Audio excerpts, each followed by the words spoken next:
Hello guys, it's Shizuki again, and this time I brought you the beginner's guide. From what I've heard, or at least from what I read, and what Takusi told me, um, is that this game has a lot of meaning built into it. So the narrator of the game is the creator of Stanley's Parable. Most of you might know it, and the game, I didn't read much. Every single thing I read told me not to read anything else. So, uh, what I've read is that something happened with the narrator's friend called Coda, I think, and and that his friend Coda is a game designer ish. I'm not sure. Um, and that's really all I know about the game. And I also know it's sad. So, yeah, that's it. And I read that it's a great experience.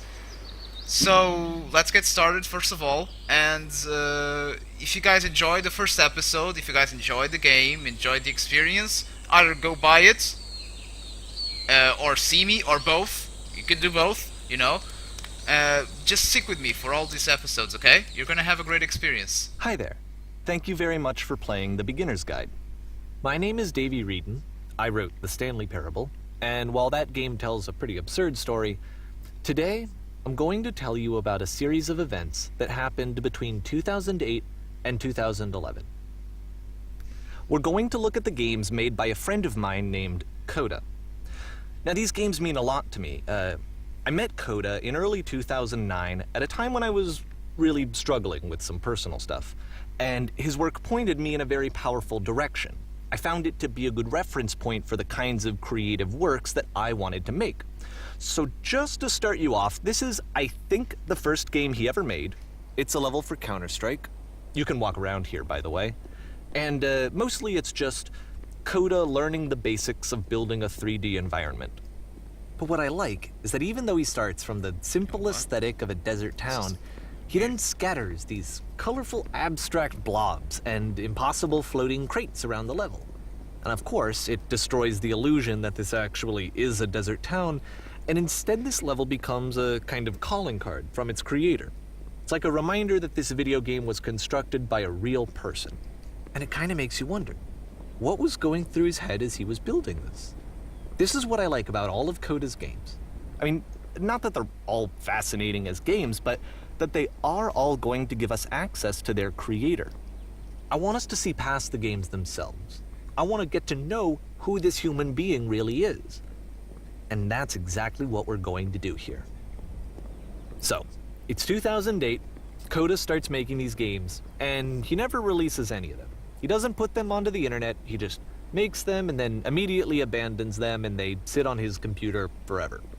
And I think he really understood this image of himself as a recluse. At one point he jokingly renamed his computer's recycling bin to Important Games Folder. So, you know, this was just how he worked. He tended to crank them out one after the other without even really pausing to try to understand what he had just made, until suddenly one day he just stopped.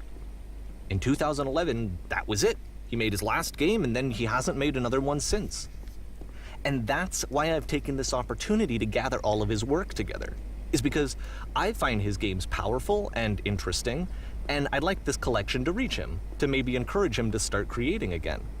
And if the people like you who play this also happen to find his work interesting, then I'm sure it'll just send that much stronger of a message of encouragement to Coda.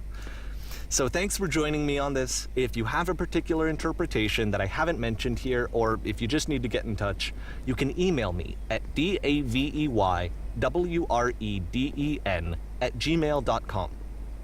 Okay, that's about it for introduction. Let's take a look at Coda's first proper game. As each game is loading, I'll show you the date that it was completed. This first one was made in November 2008. Wow. It's such an humble objective. Wow.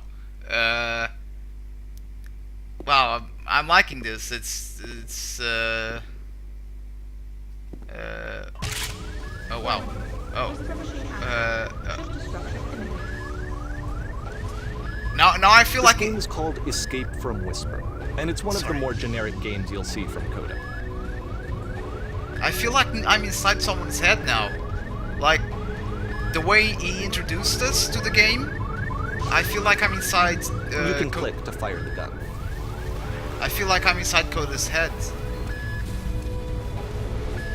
Now you have to choose between left and right. You can't possibly go left, so you go back to go right. Okay.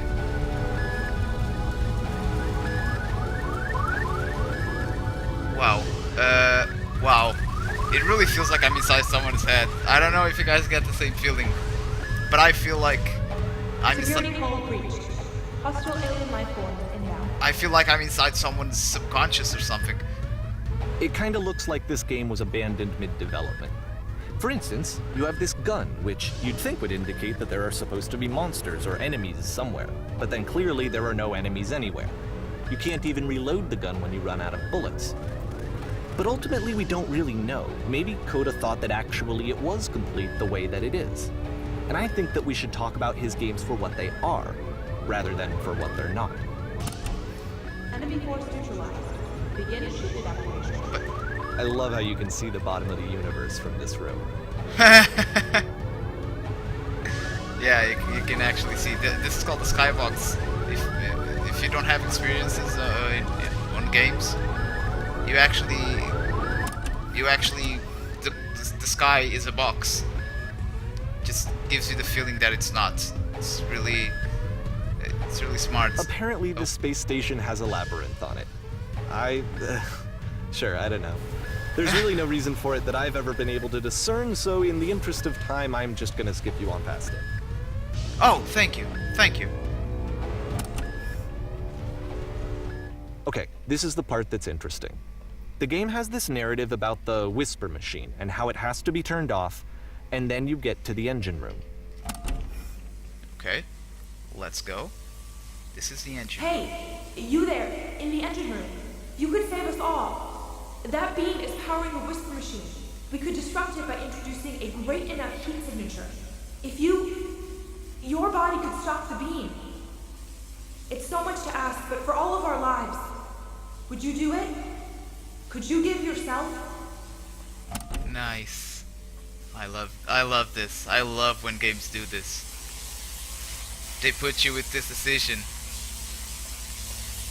Okay, I'm just waiting to see if he says something. What? This is not a branching point, unfortunately. The only option is to step into the beam. Oh, okay. Thank you, Dave.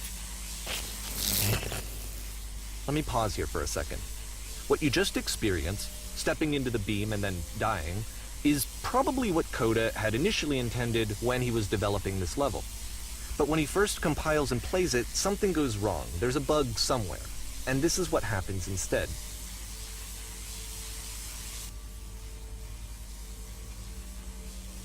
Oh.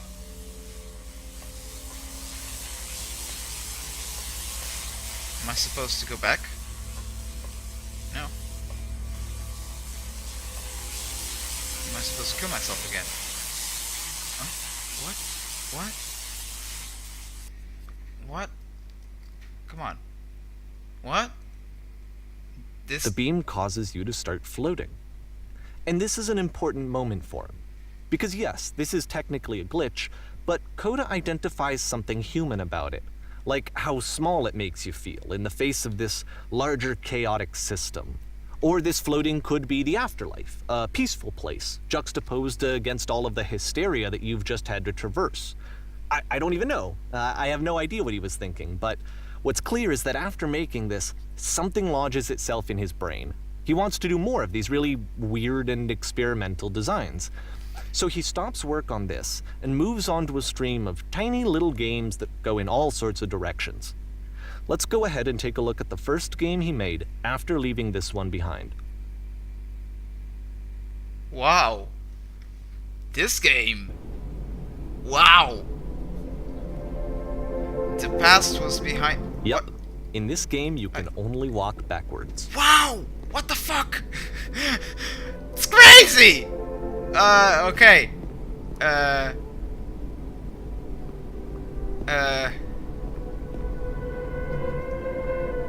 Okay. This is crazy, really. So it's a short and relatively minimalist experiment Wow. combining motion and narrative. It is less advanced than the previous game, but actually it seems to be more focused, more complete. Coda's trying to give it a unique voice rather than simply basing it on a pre-existing trope.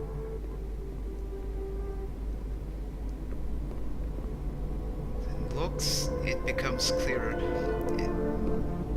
See, I love games that have messages, but if the future is always behind her...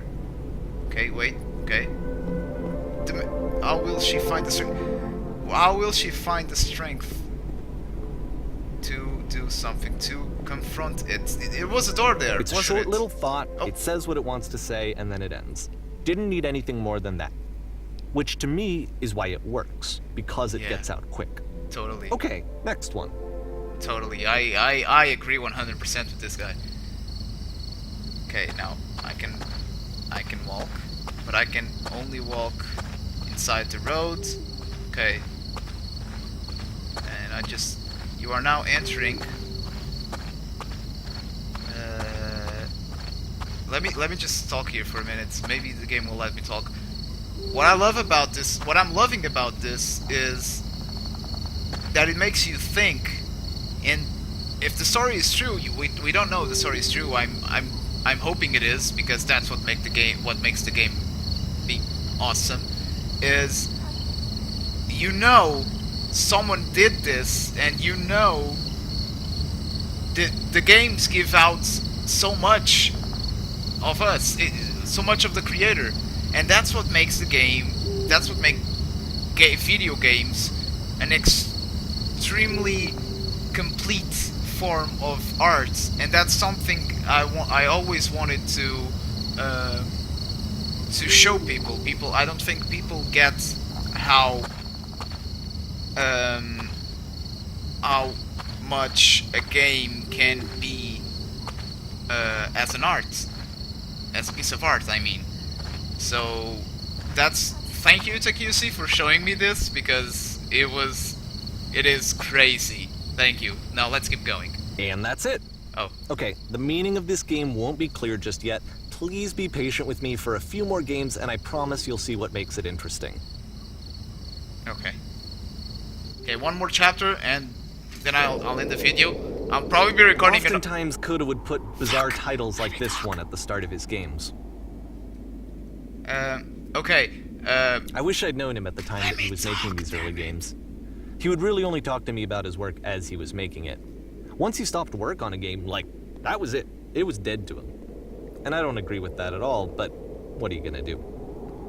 Okay. Now, let me talk, please. I'm just gonna record this chapter, and then I'm gonna end the video. I'm probably gonna be recording a video right next to this one. So if you want me to upload it right after this one, just leave some likes, just leave some comments, tell me, and I'll think about it. Okay? Let's keep going now. So I'm climbing the stairs. Wait, am I moving slowly? I'm starting to move slower, but what?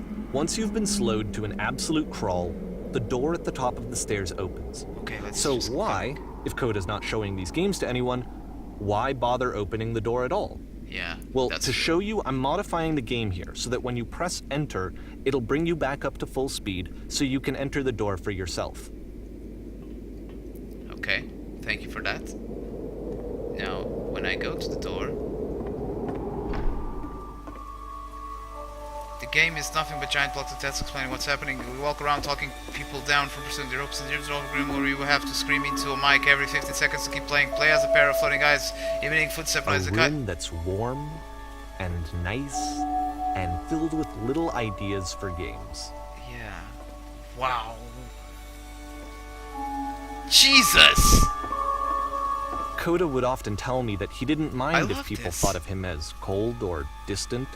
He said that he knew that he was actually a vibrant and compassionate person, but that it takes time to really see that. It can be a very slow climb to get there. Stand on It's like just flashes of game ideas if you just picture them. Wow, wow. Okay, I'm gonna end this video here. Let me just okay. I'm gonna end this video here. I hope you guys enjoyed it. I did a lot, really, really a lot. Um, this is what gaming means to me. Actually, this is what I want to see more of. I want to see games like this, games that are so crazy that when you play them, you give them some meaning, even if the meaning wasn't supposed to be there. But it changes you. It changes your perspective.